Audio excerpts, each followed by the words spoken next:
ہمارے پیروں پہ اگتے چھالے تمہارے سینوں پہ چپکے تمغوں سے 20% زیادہ ہوں گے۔ تم آج نوحہ سنو ہمارا، وہ چھوٹے بچے جو سرد راتوں کو ماں کی چھاتی سے کٹ چکے ہیں، انہی سے پوچھو کہ کرب کیا ہے۔ کبھی کسی ماں سے پوچھنا تم کہ 8 سالوں کے بعد بیٹوں کی مسخ لاشوں کا درد کیا ہے۔ مجھے بھی ایک دن خبر ملی تھی کہ لاپتہ باپ مر چکا ہے۔ اگر کبھی تھوڑا وقت پاؤ، یہاں کی عورت سے بات کرنا جو ایک دہائی سے اپنے شوہر کا عکس اپنی نظر سے تھامے کھڑی ہوئی ہے۔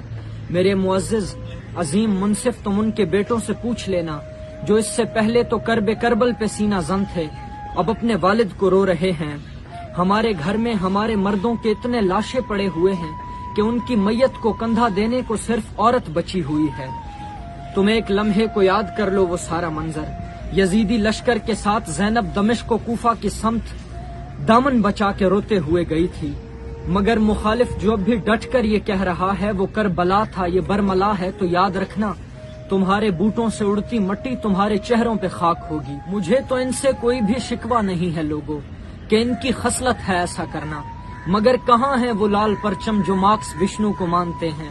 وہ فیمنزم کے گیت گاتی علم اٹھائے کہاں گئی ہیں جو چیختی تھیں ہر ایک عورت کو زندگی دو، ہر ایک عورت کا حق ہے جینا؟ کہاں گئے ہیں حقوق انسان کے سب ادارے؟ وہ سارے ملا کہاں گئے ہیں جو ممبروں پر خطاب کرتے ہوئے ملے تھے؟ انہیں بھی چھوڑو کہ یہ بھی سارے کسی کے ہاتھوں میں پل رہے ہیں۔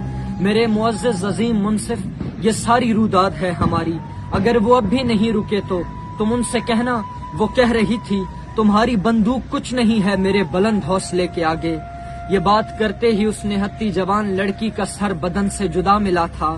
میں اس عدالت کے ایک کونے میں ہی کھڑا تھا جہاں نے حیرت کی تیرگی میں یہ میرا دوجا مقدمہ تھا۔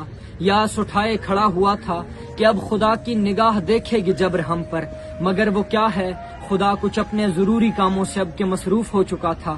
وہاں سڑک پر ہماری بہنوں کے جسم مردہ پڑے ہوئے تھے، یہاں پہ منصف بھری عدالت میں اگلی تاریخ دے رہا تھا۔